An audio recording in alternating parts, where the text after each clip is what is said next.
She thought tonight would be perfect. A quiet dinner at the Gilded Plate, the kind of place that felt like magic in Boston. Instead, she sat alone, the quiet around her pressing in, her chest tightening with the familiar ache of rejection.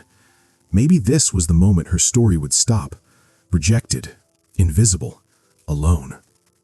But then, from across the restaurant, two little girls with bright eyes and messy ponytails appeared at her table. They signed something clumsy, heartfelt, and life-changing. Suddenly, the night wasn't over. It was just beginning. Before we dive in, we want to know, where in the world are you watching from? It's amazing to see how far these stories travel. Early evening at the Gilded Plate in Boston, the kind of place that dimmed its lights just enough to make everything feel intentional. Elena sat at a small table near the window, her coat folded over the chair beside her, her phone resting face up near her plate. She glanced at it again, then turned it face down, then turned it back. The habit was unconscious, something she did when she was trying to look relaxed while her chest tightened anyway. She inhaled slowly, counting the rhythm the way she always did when she needed to steady herself. The waiter passed by and gave her a polite, questioning look. Elena smiled and held up one finger. Just a minute. She'd practiced that smile too. Soft, casual, not apologetic. She checked the time. 7:22. She rehearsed calm the way some people rehearsed lines. Shoulders down, jaw loose. If he was late, it didn't mean anything. Traffic, parking. Boston always had an excuse. She reminded herself she didn't need to explain herself to anyone, least of all a man she'd met twice before. The door opened, and she looked up automatically. He stood just inside the entrance, scanning the room with that slight panic people got when they weren't sure where to look. Tall, button-down shirt, nervous energy radiating off him. When his eyes landed on her, relief crossed his face, followed quickly by something else. Hesitation, a flicker she recognized too well. He walked over, smile already fading into something stiff. "Elena," he said, louder than necessary. She nodded and signed a greeting before speaking. "Hi, you found it?" Yeah. He pulled out the chair across from her and sat, then immediately adjusted his posture as if unsure what to do with his arms. "Sorry I'm late." "It's okay." She meant it, or wanted to. "I just got here." It wasn't true, but it was easier. They ordered drinks. He talked quickly, words tumbling over each other. Work, traffic, a story about a meeting that ran long. Elena watched his mouth carefully, the familiar focus settling in. She nodded at the right moments, laughed when the rhythm suggested she should. She asked him to repeat himself once, gently. He did, but his shoulders tensed. "So, how's your school?" "My school?" she repeated. "The one you teach at. For kids." He hesitated, then rushed through the rest. "The deaf kids." Elena kept her expression neutral. "It's good. Busy." "That's great. That's really great." He took a long sip of his drink, eyes darting around the room. "Must be a lot." She waited. Silence had weight. She knew that. People filled it when they were uncomfortable. "I mean," he continued, leaning forward, lowering his voice like he was sharing a secret, "it's amazing what you do. Really. He stopped, exhaled. "I've been thinking a lot since we talked." Her stomach tightened. She'd felt this moment approaching like bad weather. "About what?" she asked. About everything." He gestured vaguely between them. "About what it would be like, long term." They hadn't even ordered dinner yet. Elena folded her hands at her lap, a grounding habit. "Okay." He looked at her hands, then back to her face. "I don't think I realized before how involved it all is." "Involved?" she asked. "Yeah, like the interpreting and always making sure you can follow conversations. And," he laughed nervously, "I'd be scared of messing up all the time." She held his gaze. "You don't have to be perfect." I know, but it's not just that." He rubbed the back of his neck. "It's a responsibility, a big one." There it was, the word people always landed on eventually. "I didn't ask you to be responsible for me," Elena said calmly. "I know you didn't." He leaned back, then forward again, like he couldn't find a position that felt right. "And that's kind of the problem. I'd feel like I had to be, and I don't think I'm that guy." The waiter approached, menus in hand. Elena glanced up and smiled, motioning that they needed another minute. The waiter nodded and moved on, oblivious to the moment collapsing at the table. "I like you," he said quickly, as if afraid she'd interrupt. "I really do. You're smart and funny and—" He stopped himself, grimacing. but this feels like more than I can handle." Elena stared at him, the words settling slowly, each one landing with dull precision. She'd heard variations of this before. Different faces, same ending. "So," she said, her voice steady despite the pressure building behind her eyes, "you're saying my deafness is too much." He winced. "When you put it like that, that is how it is." He opened his mouth, then closed it. He reached into his pocket, pulled out his wallet. "I'm really sorry. I just think it's better to be honest now." He placed a few bills on the table, stood too quickly, knocking his chair slightly backward. "You deserve someone who's better equipped." He didn't wait for her response. He walked toward the door, shoulders tight, disappearing into the street without looking back. Elena stayed where she was. For a moment, she didn't move at all. The room continued around her, servers weaving between tables, glasses clinking, mouths opening and closing, and laughter she couldn't hear. A couple at the next table leaned toward each other, sharing something intimate. Someone brushed past her chair, murmuring an apology she felt more than heard. She focused on the condensation sliding down her glass. Her chest felt hollow, like something had been scooped out and left exposed. She pressed her fingers together beneath the table, nails digging into skin, grounding herself in sensation. "Don't cry here. Don't give anyone that." She lifted her phone, stared at the dark screen, then locked it without checking anything. There was no message coming, she knew that. For a brief, sharp moment, anger flared, not at him specifically, but at the pattern, at how easily people decided what her life required, how quickly they reduced her to effort, to inconvenience, to something that needed managing. She signed under the table without realizing it, small, sharp movements, words she'd learned long ago for moments like this. It helped her breathe. The waiter returned, hesitating when he saw the empty chair across from her. Elena looked up and forced a polite smile. "I'm not ordering dinner, just the check, please." He nodded, sympathy flickering across his face, though he didn't know why. Or maybe he did. People usually guessed. She sat there a little longer after the check came, not ready to step back into the night yet. Outside, headlights streaked past the window. Inside, life went on, loud and full and distant. Elena stayed seated, stunned, surrounded by a noise-filled world she couldn't hear, feeling the old wounds stir, rejection layered over memory, isolation pressing in from all sides, wondering, not for the first time, how something so intrinsic to her could be the reason people kept walking away. She exhaled slowly, steadying herself. Then, from the edge of her vision, she noticed movement, two small figures hovering nearby, whispering, watching her with open curiosity. She hadn't seen them yet. She was about to. Elena wiped her cheek with the back of her hand, annoyed that tears had escaped anyway. She took another steady breath, preparing herself to stand up, when a small shadow fell across the table. She looked up. Two girls stood a few feet away, close enough to be seen, but not close enough to feel intrusive. They were about the same height, same messy ponytails, same oversized sweaters slipping off their shoulders. One of them clutched the other's sleeve like she might bolt at any second. They whispered to each other, glancing between Elena's face and her hands. Then the braver one stepped forward. She raised her hands and signed, slowly and unevenly, her fingers stiff with concentration. "Are you okay?" The sign wasn't perfect, the timing was off, but it was unmistakable. Elena froze. For a heartbeat, the restaurant disappeared. All she could see were those small hands, trying so hard to get it right. "Yes," Elena signed instinctively, then caught herself and spoke too. Yes, I will be." The girl's face lit up like she'd just unlocked a secret code. "She understood you," she whispered excitedly to her sister. The second twin stepped forward now, emboldened. She signed too, faster this time, more confident. "You looked sad." She swallowed. "I was," she said honestly, "but thank you for checking on me." They exchanged a look, the kind that meant a silent agreement had been reached. The first girl nodded firmly, as if confirming a decision. "You shouldn't sit alone when you're sad," she said aloud, her words clear and blunt in the way only children managed. Before Elena could respond, a man hurried over from a nearby table, concern written all over his face. He placed a gentle hand on each girl. "I'm so sorry," he said immediately, glancing at Elena, then down at the twins. "I told you not to bother people." They both protested at once. "We weren't bothering. Elena was crying, and Nana says you're supposed to talk to people when they're crying." He closed his eyes briefly, like he was choosing patience.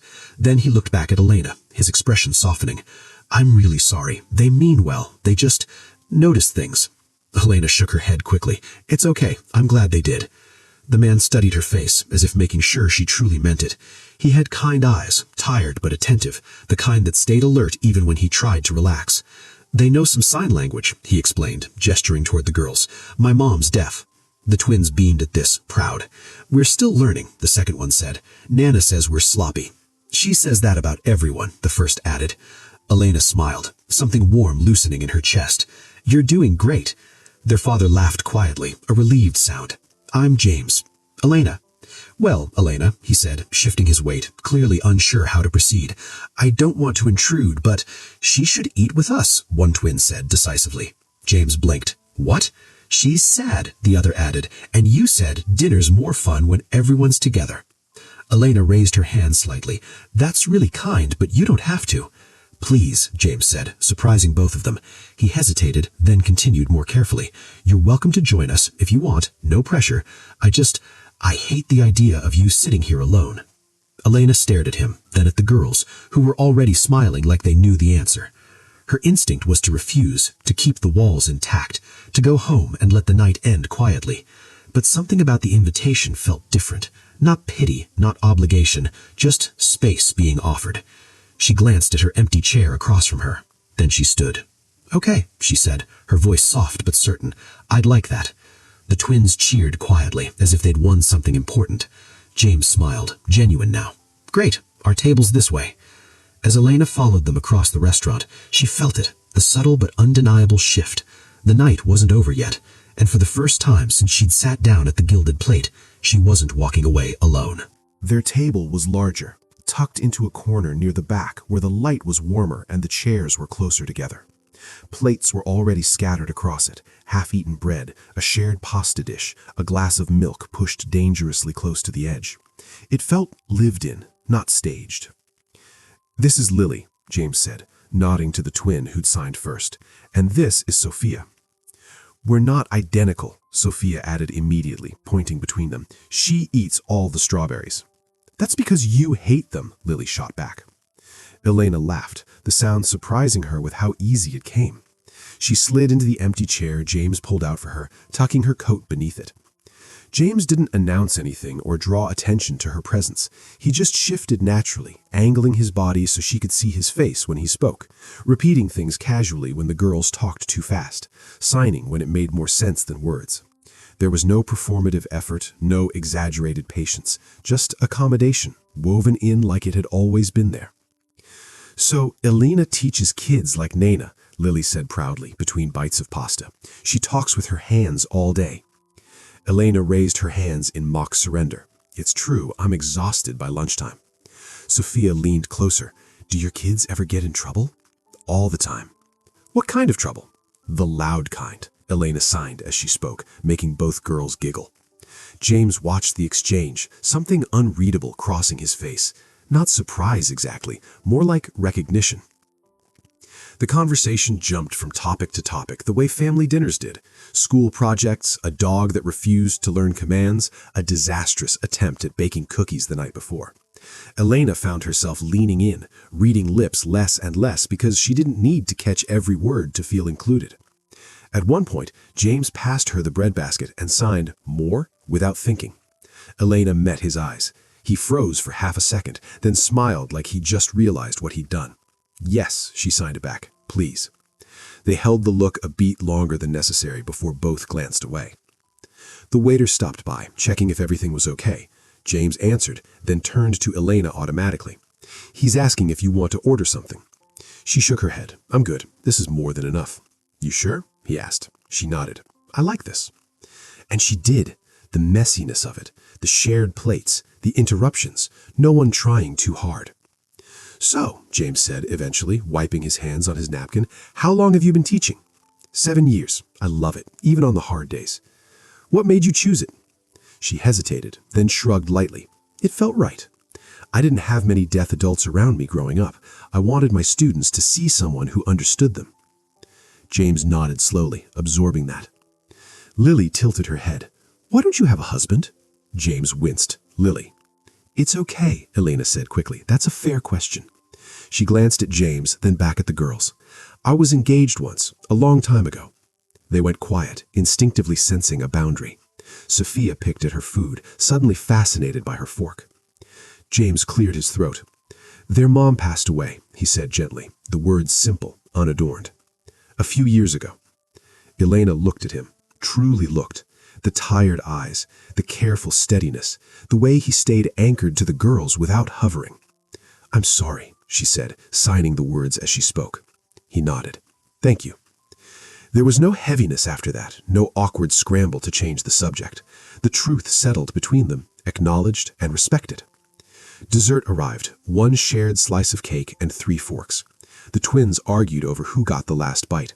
Elena offered hers without thinking, and Sophia beamed like she'd just been handed a gift. By the time they stood to leave, Elena's face hurt from smiling. Outside, the air was cool, the street glowing with passing headlights. The girls hugged her without asking. "You can come over again," Lily said firmly. James chuckled. "We'll see." He walked Elena towards the corner, hands tucked into his coat pockets. "Thank you for joining us, really," he said. "Thank you for inviting me."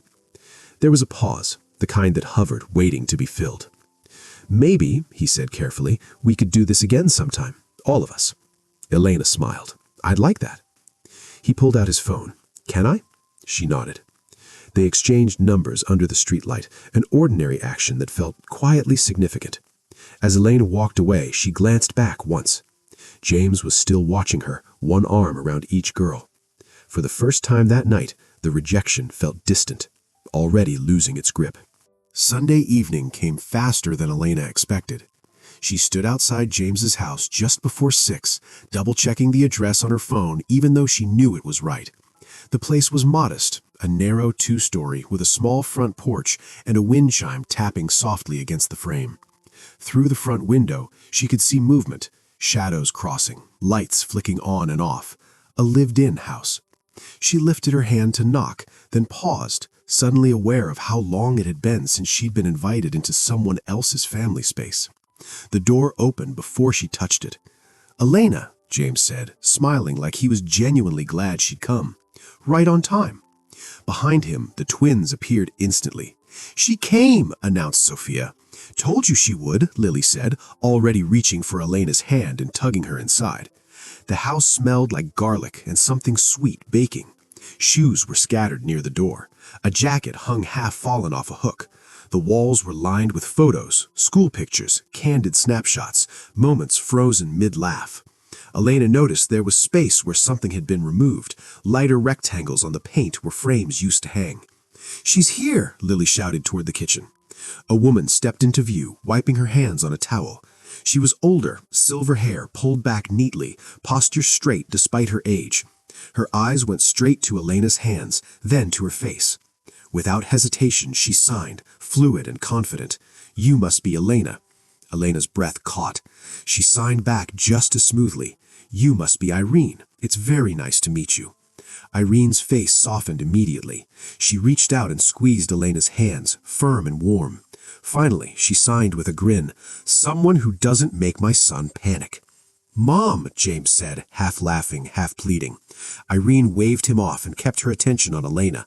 "Come, sit. You look like someone who notices things." Elena wasn't sure what that meant, but she liked it. Dinner was louder than the restaurant had been, in its own way. Not noisy, but full, voices overlapping, hands moving constantly. James interpreted when needed, but Irene rarely waited for him. She signed directly to Elena, telling stories that jumped decades without warning, pausing only to scold the twins for stealing olives off the counter. At one point, Irene pointed at a framed photo on the shelf, a younger James, arm around a woman with a wide smile. "That's her," Irene signed simply. Elena nodded. She didn't ask questions. She didn't need to. The twins watched closely, as if measuring how Elena reacted to everything. The photos, the pauses, the empty chair at the end of the table no one sat in. Elena moved carefully, respectfully, the way you did when you entered a space that held loss like a second foundation. After dinner, Sophia pulled Elena toward the living room to show her a drawing taped to the wall. Lily followed, launching into a detailed explanation. Elena crouched down, listening, laughing, asking questions. From the doorway, James watched. Later, as the evening settled, Irene poured tea and signed to Elena quietly while the girls argued over a board game. They miss their mother every day, she signed, but they are not broken, just learning a new shape of life. Elena nodded. I understand. Irene studied her for a long moment. You do. When Elena stood to leave, the twins protested loudly. You have to come back, Sophia said. I will, Elena promised, surprised to realize she meant it. As James walked her to the door, the porch light flicked on automatically. Thank you, he said, for tonight. Thank you for trusting me with it. He smiled at that, something easing in his shoulders. As Elena walked away, she felt it, the quiet sense of being allowed in. Not all at once, not completely, but enough. And that is how it began. Not with romance, not with longing, but with trust. Slow, careful, and real. Elena didn't realize when it happened. There was no clear moment, no announcement, but one day she was simply there. She was there on Tuesday afternoons, sitting at the kitchen table while the twins spread homework across every surface. Sophia read aloud too fast, skipping words. Lily pretended not to know answers she clearly did, just to get attention. Elena corrected gently, signing and speaking at the same time, tapping the page when needed, letting silence stretch when they needed to think. She's better than you, Lily told James one afternoon as he passed by with a basket of laundry. I heard that, he said. She signs when she explains, Sophia added, like that settled it. Elena started riding along on grocery runs, arguing over cereal brands, holding lists while James pushed the cart. She learned which aisles Irene avoided because the lighting gave her headaches, which brand of coffee James bought without fail, even though he barely drank it anymore. School events followed, a spelling bee where Sophia froze halfway through a word and looked straight at Elena in the audience, grounding herself before finishing. A science fair where Lily insisted Elena stand beside her poster just in case. James noticed these things, the way the girls searched for Elena without thinking, and it filled him with something both warm and unsettling. They never talked about it directly. Some nights, after the girls were asleep, Elena stayed a little longer. They sat at opposite ends of the couch, television muted, a lamp on low. James folded laundry, Elena graded papers. They didn't need to fill the space. One evening, James broke the quiet without looking up. My wife used to do the laundry exactly like this, he said, holding up a shirt folded too carefully. I've tried not to change it. Feels wrong to. Elena nodded. You don't have to change it yet. He exhaled, relieved by the lack of pressure in her voice. Everyone keeps telling me it's been long enough. She didn't ask who everyone was. Another time, Elena mentioned a ring she no longer wore, touching her bare finger absent-mindedly while explaining a lesson plan. James noticed. You were engaged, he said quietly. Yes. What happened? She paused, eyes on the window. He died. James swallowed. I'm sorry. So am I. That was all she said. She didn't explain the accident or the plans they'd made, or how her life had split into before and after. She didn't need to. James understood the language of loss without translation. Still, guilt shadowed him. Elena saw it when the girls hugged her goodbye too tightly, when Irene teased him about smiling more, when neighbors waved at them together and he stiffened, like he was being caught doing something wrong. One night, after Elena had left, James stood in the kitchen long after the lights were off, staring at the counter where she'd rested her hands. He wasn't falling in love, he told himself. He was just grateful. Grateful for help, for calm, for someone who understood. But gratitude didn't explain the way the house felt emptier on nights she wasn't there. Emotional intimacy grew without confession, in shared glances when the girls weren't looking, in pauses that lingered, in silence that felt safe instead of awkward. Neither of them named it. They didn't need to. Not yet. The shift came quietly, the way most dangerous things did. It was in the way James lingered when Elena put on her coat, in the way she caught herself watching his mouth when he spoke, even when she didn't need to. It was in the pause before either of them moved out of the kitchen when the twins ran upstairs, the air suddenly charged with something neither wanted to name. One night, Elena reached across the counter to grab a dish towel at the same time James did. Their hands brushed. It was nothing, barely a second, but they both froze. James cleared his throat and stepped back too quickly. Sorry. It's fine, Elena said, already retreating a step herself. The rest of the evening passed with careful politeness, words chosen like stepping stones across a river they were pretending wasn't bare. Elena noticed herself pulling away after that. She declined a movie night, then a grocery run. She stayed for homework, but left before dinner. When James asked if everything was okay, she smiled and said she was just busy. Busy was easier than explaining the fear tightening in her chest. She had seen this before, how easily affection blurred into expectation, how quickly people slipped into roles without realizing it. She didn't want to become a stand-in, a soft replacement for someone the girls still loved. She didn't want James to confuse comfort with love, and she didn't trust herself not to let it happen. So she created distance. James noticed. Of course he did. He told himself it was nothing. People got busy, lives shifted. But the house felt different, quieter, sharper around the edges. When Elena wasn't there, the girls asked about her constantly. "She didn't come today," Sophia said one afternoon, disappointed. "Is she mad?" Lily asked. "No, she's just busy." The word tasted thin. Around the same time, a coworker suggested he try dating again. Someone set him up with a woman from accounting. Coffee turned into dinner. Dinner turned into a second date he didn't want, but felt obligated to accept. He told himself it was proof he was ready. Elena heard about it accidentally. One of the twins mentioned Dad's friend from work, with the careless honesty only children had. Elena smiled, nodded, congratulated him when she saw him later. Inside, something twisted. They both became careful, polite, slightly guarded. Conversations stayed on the surface. The silence that once felt safe now felt heavy, full of things left unsaid. Irene noticed immediately. She cornered Elena one afternoon while the twins were outside, signing sharply. "You are stepping back." Elena didn't deny it. "I don't want to confuse them." "You are not confusing anyone," Irene replied. "You are protecting yourself." Elena looked away. Later that week, Irene confronted James too, far less gently. "You are an idiot," she said aloud, then signed the rest so he wouldn't miss it. "You are hiding behind guilt like it's loyalty." "I'm not," he argued weakly. "You are afraid of wanting happiness again," she signed. "That does not honor the dead, it just keeps the living lonely." James said nothing. The truth hovered closer now, impossible to ignore. Fear had drawn the lines, but it couldn't hold them forever. Something was going to break, or finally be said. The house was quiet in the way it only ever was after 10, when the twins were asleep and the day had finally released its grip. One lamp glowed in the living room. The rest of the house sat in shadow. Elena hadn't planned to stay late. She'd stopped by to drop off papers Sophia had forgotten at school. That was it, in and out. But James asked if she wanted tea, and she said yes. Now they sat across from each other, mugs cooling in their hands, the silence stretching longer than usual. Not the easy silence they used to share. This one pressed in, heavy with everything they'd been avoiding. James broke first. "I went on a date," he said quietly, not looking at her. Elena nodded. "I know." That surprised him. He looked up. "You do?" "The girls mentioned it," she said, "by accident." He winced. "I didn't mean for you to hear it that way." "It's okay." It wasn't, but she didn't know how to say that without unraveling everything. He stared into his mug. "I thought if I tried it would fix something, prove something." "Did it?" "No."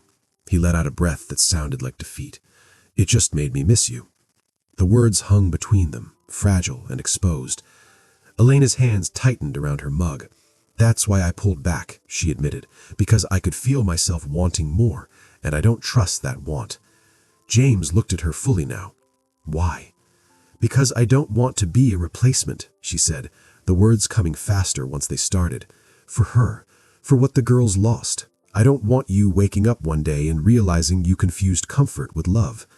He shook his head slowly. "That's not what this is." "You can't know that," she said softly. "Grief blurs things." "I do know, because I've been fighting it, and it's still here." They sat with that truth, letting it breathe. "I'm scared," he continued, "of wanting something again, of letting the girls want it too, of betraying a life that mattered." Elena's voice was gentle. "Wanting love doesn't erase what you had." She hesitated, then added, "And I'm scared too, of losing again, of building something and watching it disappear." Their eyes met, unguarded now. "I don't need this to be fast or easy. I just need it to be honest." Elena nodded. "Slow is good." "For the girls," he added, "and for us." The space between them felt charged, intimate. James reached out, then stopped, giving her time. Elena closed the distance herself, resting her hand over his. He leaned in, hesitant, waiting for her to pull back. She didn't. The kiss was soft, careful, almost reverent. No urgency, just a quiet acknowledgement of everything they hadn't said until now. When they pulled apart, neither of them smiled, but both of them breathed easier. The months that followed were measured, deliberate. Elena arrived at the house not because she had to, but because she wanted to. Dinners were no longer occasional. They became routines. Homework sprawled across the kitchen table. Grocery trips became inside jokes. Movie nights a weekly ritual where everyone jostled for blanket space. Elena was no longer a visitor. She was part of the rhythm. The twins claimed her with a quiet authority that was hard to resist. Sophia leaned against her shoulder while explaining a math problem. Lily insisted Elena sit next to her during board games, whispering, "You're on our team, always." Their hope was unspoken but palpable. Please stay. Even James seemed to shift around her presence. He was calmer, lighter in the way he moved through the house, though still careful, still mindful of the ghosts that lingered.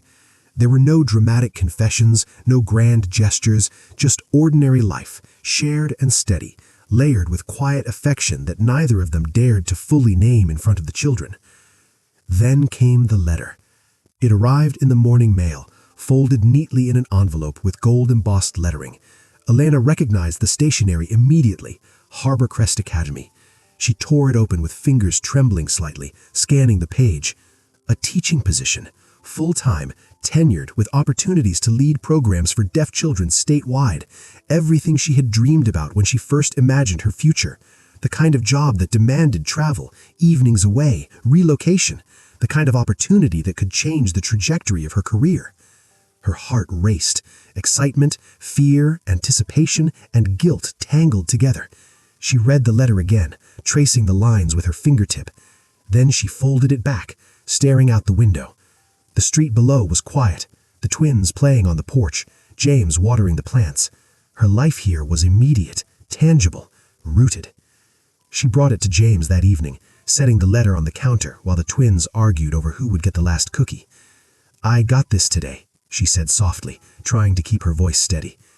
James glanced down, eyebrows lifting. "Harbor Crest." "Yes." She ran a hand through her hair. "It's a big opportunity." He nodded, reading the tension in her posture. "It sounds incredible." "It is," she admitted, but her voice faltered. "It's also far. It would change everything here. Everything I've built with you, with the girls, with Irene." James studied her carefully. "I can't tell you what to do," he said finally. "This is your decision. I won't influence it. Not now, not ever." "I was afraid you might," Elena said, relief and heartbreak mingling in her voice. Because I don't want to leave." James reached across the counter, brushing his hand against hers. "Then don't." She pulled her hand back gently, holding the letter. "I have to choose for me, not for you." He nodded. "I understand. I'll be here, whatever you decide." The twins noticed the tension and hovered nearby, Sophia clutching her stuffed rabbit, Lily gripping Elena's sleeve. "You're staying, right?" Sophia asked, eyes wide, unblinking. Elena looked at James, then at the girls. She smiled softly, shaking her head at the question. "I have to think," she said. They huffed in unison, pretending to pout, but their hope was clear. That night, Elena lay awake staring at the ceiling. Opportunity and love sat like two opposing forces in her chest. One could propel her forward, the other held her in place. She realized she had never felt this kind of fear. Fear not of losing herself, of choosing between what she loved most. And she knew one thing for certain. Whatever choice she made, it would define more than her career. It would define the shape of her heart. Elena held the Harbor Crest letter one last time, then set it aside. She looked around James' kitchen, Sophia sketching at the counter, Lily building a tower of cookie crumbs, James laughing quietly at something Irene had signed, and realized where she truly belonged. She turned down the job the next morning. No hesitation, no second guessing. This was home. Christmas Eve arrived. The house glowed with string lights, the scent of pine and cinnamon filling every corner. The twins ran circles around the living room, giggling at their own chaos. Irene watched from her chair, signing quietly to herself, a satisfied smile on her face.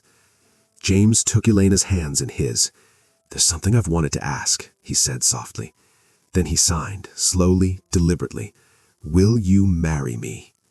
Elena's eyes filled. She nodded before he even finished. The twins squealed, hugging both of them at once, nearly toppling over in excitement. Irene clapped, signing her approval with a grin that made her eyes sparkle. No grand gestures, no rush. Just hands held, hearts full, and a quiet promise chosen together. Years later, Elena sat on the couch, a cup of tea in her hand, watching the small chaos unfold around her.